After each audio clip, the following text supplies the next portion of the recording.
Hey everyone, how's it going? Forrest here, again with another installment of my complete analysis of all of J.S. Bach's chorale harmonizations. We're looking at another harmonization of Lobt, Gott, ihr Christen, allzugleich, which translates to praise God, you Christians, all together.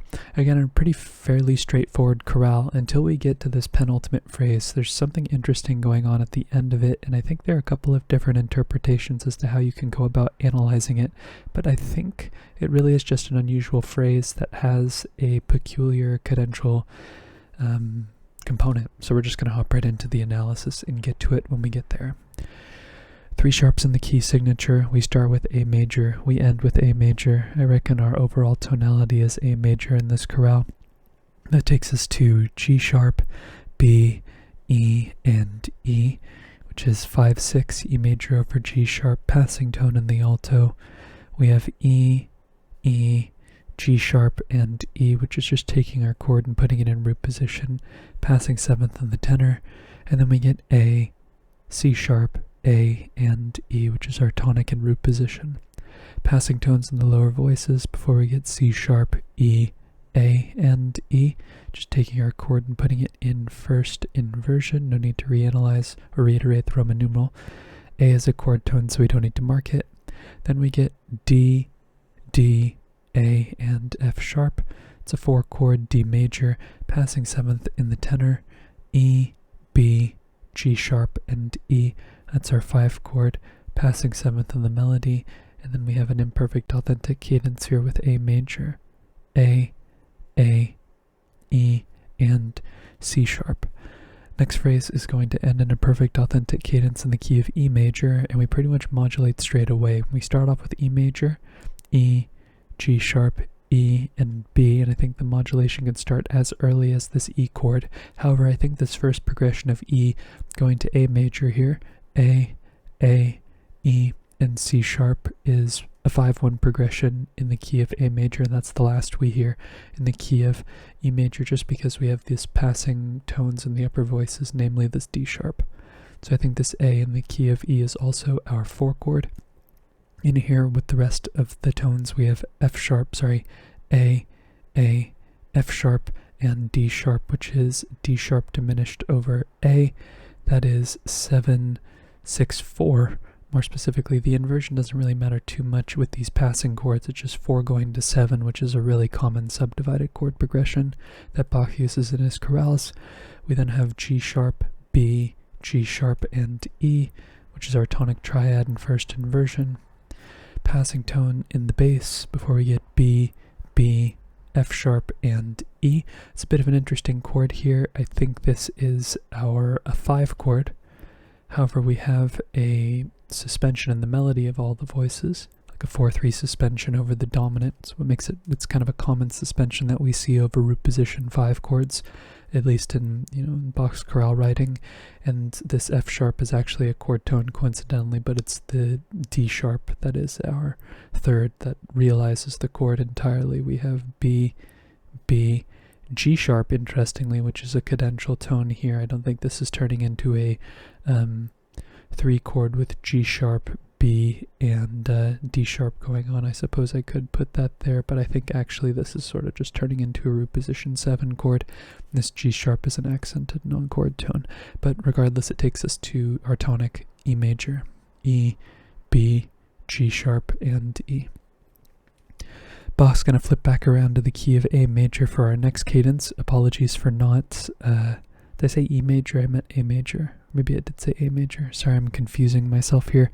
We're going back to the key of A major, and we're still cadencing on an E major chord, but this time it is functioning as our dominant.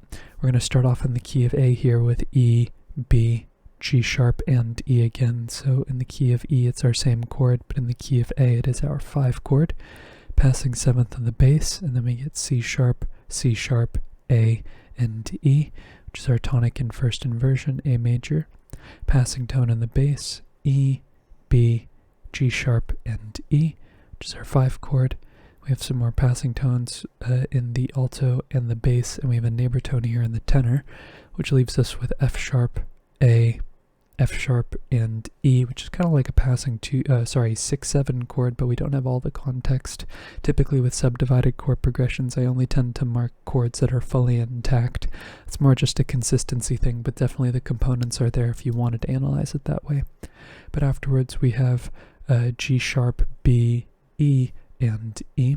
In fact, this is kind of an interesting progression actually. Actually, am I going to mark that? We have F sharp, A, never mind, I'm not going to mark that. If this E were a D and this were a 4/6 chord, I would have marked it, but this is a 6 chord, which is not as common of a chord progression. Typically, we see a pattern in Bach which takes 2 chords, let's say for example 5 and 5/6, and we bridge the gap with a chord that is a step below, a diatonic step below, and in first inversion, so 5, 4/6, 5/6, or the most common one, 1/7/6, 1/6, or the retrograde. It doesn't really matter the direction, it just has to do with the way the bass is moving. But here we have a 6/7 chord. If this E were a D, I think that would make a valid point for me to mark it, and it would be a complete chord. But with this E in the melody here, it's kind of close. It's almost entirely intact, but not quite there. E is a chord tone, D is a passing 7th. That takes us to A major, A, E, and C sharp. Tonic triad root position. Passing tones in the upper voices before we get C sharp, A, C sharp, and E, which is A major in first inversion, which is 1/6, and I'm reiterating the Roman numeral here, even though the Roman numeral is the same because it's a line break. That's just a stylistic thing I do. You don't need to do that. A is a chord tone, so we don't need to mark it. That takes us to D, A, F sharp, and D, which is D major in root position. That is our 4 chord, with a passing 7th in the melody, and that takes us to E, G sharp, and B, which is our 5 chord E major. Now our next phrase is really interesting, and I'm convinced that it is a half cadence, but not just any half cadence, a minor half cadence. I think we're cadencing on the dominant of F sharp minor, and I think we're cadencing in with a minor dominant. We don't have the leading tone here in the melody, which would be typically E sharp in a half cadence, but it sounds so undeniably F sharp minor when you take apart all of the individual components and listen to all the voices independently of one another, that this is just a strange either half cadence or deceptive cadence. I think there are a couple of different ways that you could look at this particular progression, but I do think this is a half cadence in the key of F sharp minor. But like I said, there are a couple of different ways to interpret it, and I'll go over them, at least the ways that I think are worth analyzing. So we start the phrase off with C sharp, G, C sharp, and C sharp and E, which is our 3 chord in the key of E major, and I do think we stay in the key of E major through the first half of this phrase.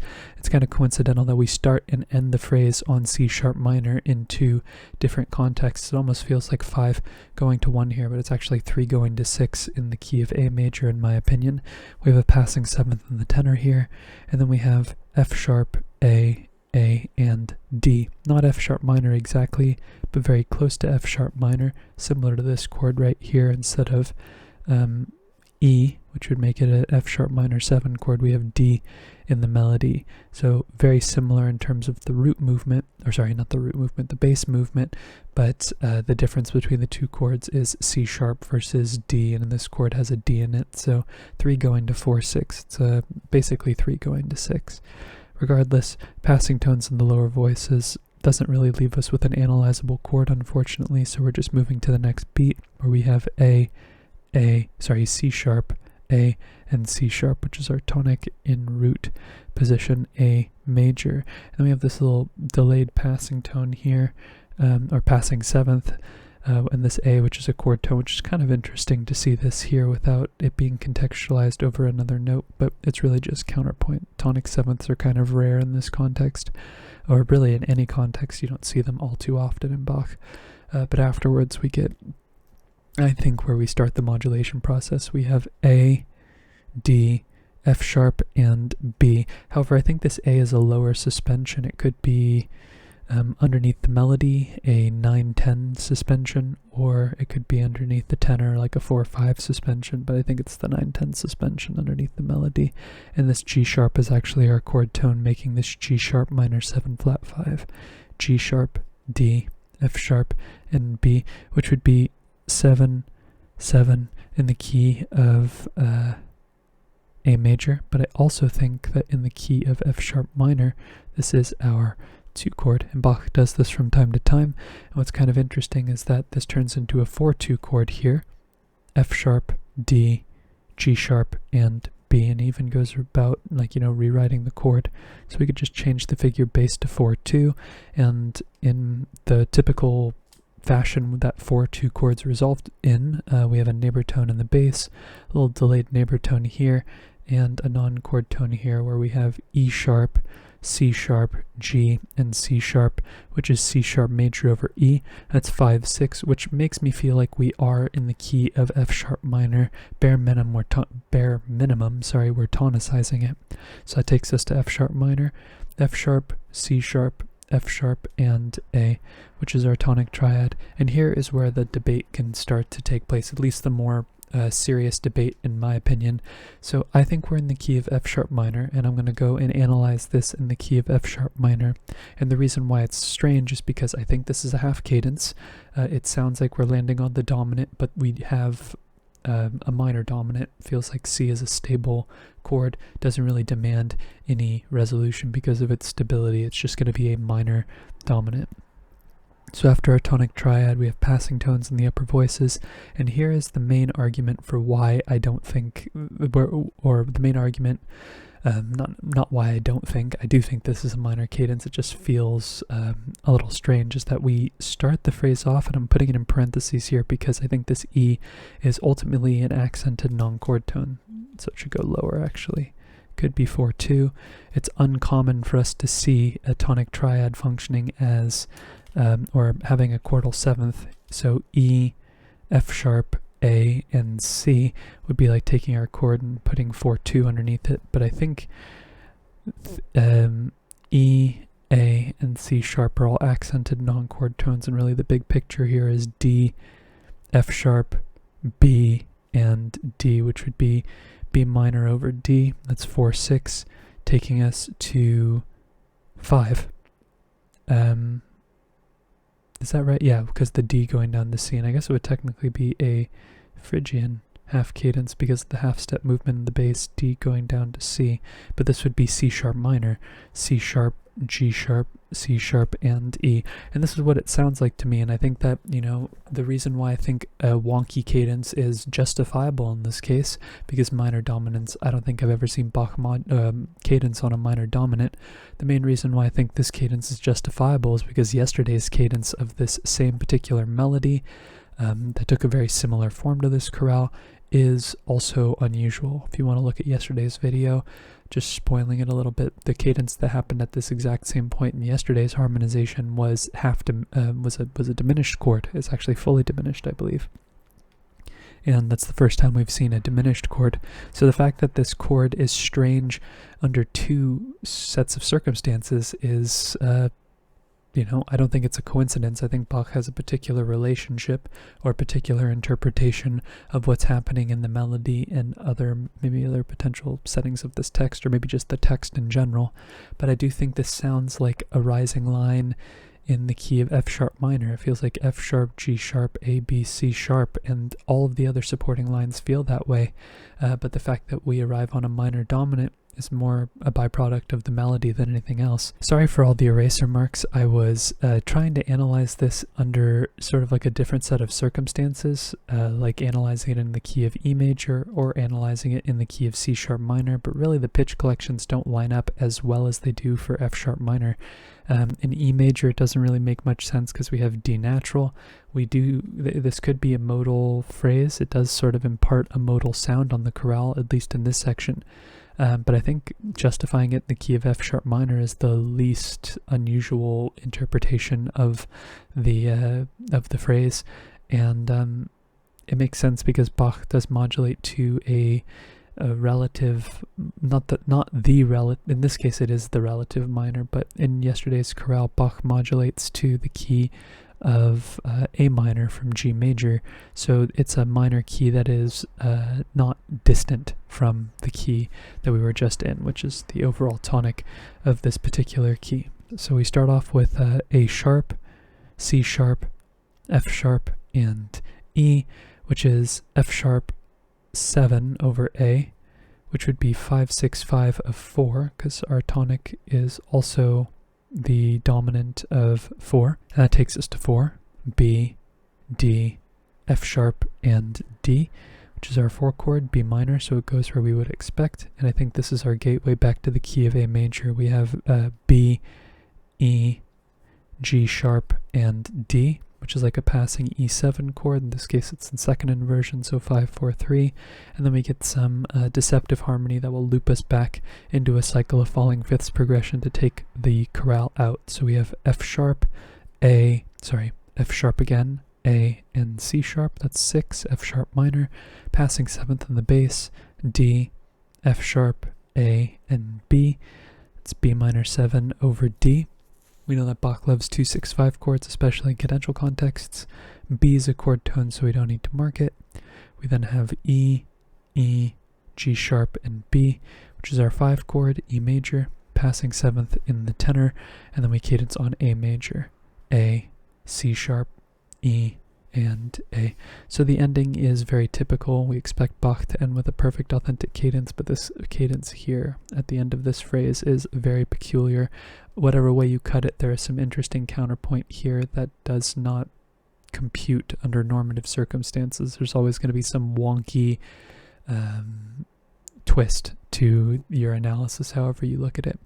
But yeah, I mean, it could also be a deceptive cadence of some sort in the key of A major if you don't ever hear there be a modulation, but it's kind of hard to ignore the fact that there is F sharp minor ideation beyond the tonicization here. Like, even if you thought that the F sharp minor ended here at F sharp and then we were still in the key of A major for whatever reason, we would still be cadencing on the 3, which would be a unique take on a deceptive cadence, because we would be using the we wouldn't be using the 6, which is our typical culprit in a deceptive cadence. So I think really this is the most logical way to go about analyzing it. But other than that, I think that is the end of what I want to comment on in this particular video. So I'm going to cap the video off there. If you're interested in following me along on the journey to analyze all of Bach's chorale harmonizations, feel free to subscribe to the channel. You can hit the notification icon and like the video if you enjoyed the content as well. Thank you so much for watching the video and supporting the channel by doing so. I look forward to tomorrow's analysis, and I hope you take care.